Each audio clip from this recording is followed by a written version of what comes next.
Ever wished you could build serious wealth without the whole world knowing your business? Yeah. That's what we're diving into today. Okay. Stealth wealth. Cool. Think of it as financial freedom, without all the unwanted attention. Like a secret agent of finance. Yeah, exactly. Like that. And our guides for this deep dive are Sarah Chen, she's a financial planner, and David Miller, who's a real estate investor. They have a podcast together called Wealth Whispers. Okay. And they had some great insights on why someone might choose this path. Yeah. The thing that really stood out to me with peace of mind, Yeah, definitely. like not having to worry about people constantly asking for money or judging your every purchase. Absolutely. When you're not constantly broadcasting your wealth, Yeah. you become less of a target, fewer lawsuits, less unwanted attention, even lower security risks. Yeah, you're not the person everyone's watching. Right. It's about protecting yourself and your family. It's almost like building a fortress around your finances. Yeah, Keeping those resources safe and secure while you focus on growing them. exactly. But they also talked about a less obvious benefit, the psychological freedom.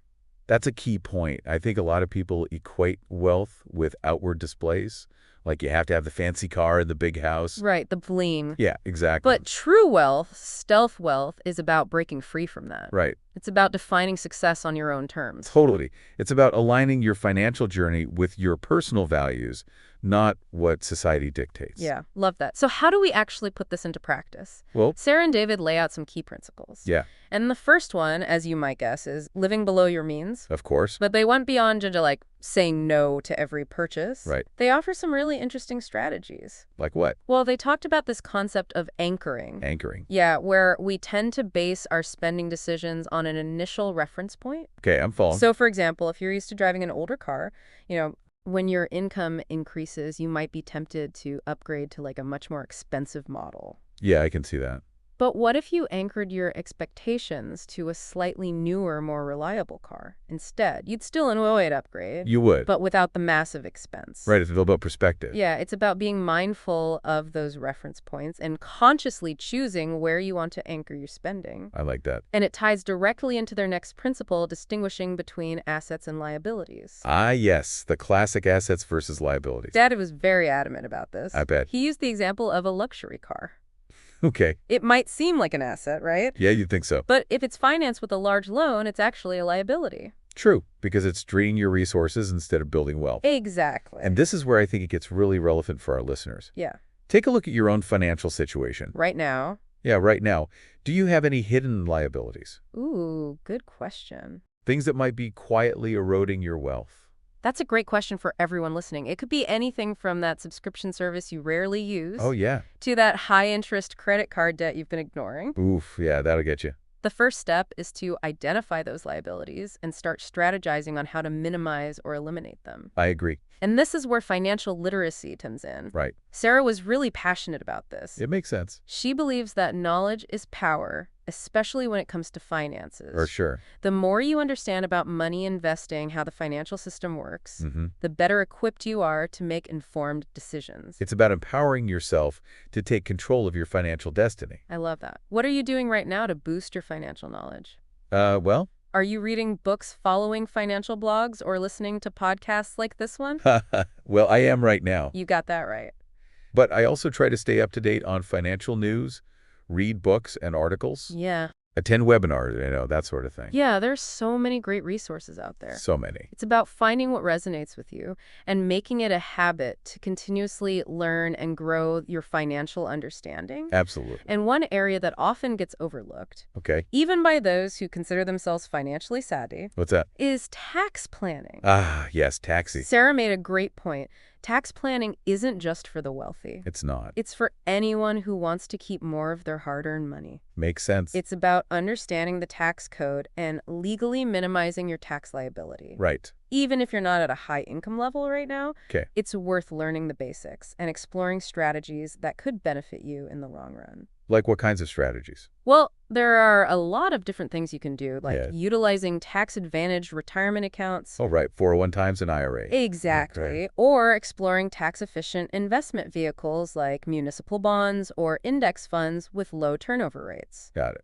And of course, working with a qualified tax professional is crucial. Yes, especially as your financial situation becomes more complex. Absolutely. So we've talked about the why The why. and the foundation of stealth wealth. The foundation. But let's get into the practical application. Okay, sounds good. How do you actually live this way? Yeah, how do we make this real? One thing Sarah emphasized was the difference between being frugal and being cheap. Oh, interesting. And it's not just semantics. Okay, It's about making choices that align with your values. I see. They use this phrase, quality over quantity, value over flash. Ooh, I like that. So cheap often means sacrificing quality for a lower price. Right, you get what you pay for. Exactly. Okay. While frugal means getting the most value for your money. So being smart about it. Yeah, it's about being thoughtful and intentional with your spending, not just mindlessly cutting costs. I'm with you. What's one area where you could be more frugal without feeling deprived? Let me think. Maybe cooking more meals at home? Yeah. Instead of ordering takeout all the time. Good one. Or finding free or low-cost ways to enjoy your hobbies. Yeah, like going to the park instead of always going to expensive concerts. Exactly. Those are great examples. Thanks. It's about finding those areas where you can make small changes that have a big impact on your overall spending. For sure. And building on that idea, both Sarah and David were strong advocates for prioritizing experience. Gadget often fades pretty quickly. So true. You buy a new phone, and a month later, there's already a new one out. Exactly. Think about it. Do you remember every item of clothing you bought last year? Probably not. But I bet you remember that incredible trip you took or that amazing concert you attended. Yeah, experiences stick with you. They do. It's about investing in things that truly enrich your life and contribute to your well-being rather than chasing fleeting trends. Absolutely. And this leads to another crucial element of stealth wealth, one that we hear about all the time, but is often easier said than done. What's that? Patience. Patience. Yeah, that's a tough one. David compared building wealth to running a marathon, not a sprint. Oh, I like that analogy. It's about consistently making smart choices over time, knowing that the results might not be immediate, but will compound over the years. So you're playing the long game. Exactly, and this is where the psychological aspect comes back into play. Okay, how so? How do you stay motivated when you're not seeing those instant flashy rewards? That's a great question. You know, it's easy to get discouraged when you're not seeing immediate results. Yeah, it can feel like you're not making any progress. Right. So that's where the why of stealth wealth becomes so important. Okay, I see where you're going with this. Remembering those core motivations like the desire for financial security, the freedom to pursue your passions, the peace of mind, can help you stay focused on the long game. Yeah, it's about keeping your eye on the prize. Exactly. And don't underestimate the power of celebrating those small victories along the way. Like what? Did you pay off a debt? Okay, Reach a savings goal. Make a smart investment decision. I'm listening. Acknowledge those wins, no matter how small they might seem. Yeah. They're all steps in the right direction and contribute to your overall sense of progress. I love that. It's about acknowledging your progress and celebrating those milestones. Absolutely. And that's what we're going to delve deeper into in the next part of our deep dive, the specific strategies and tools that can help you build your stealth wealth. Okay, I can't wait to hear more. We'll explore investing, tax optimization, and even some unconventional approaches that you might not have considered. Ooh, sounds intriguing. Stay tuned. I'm hooked.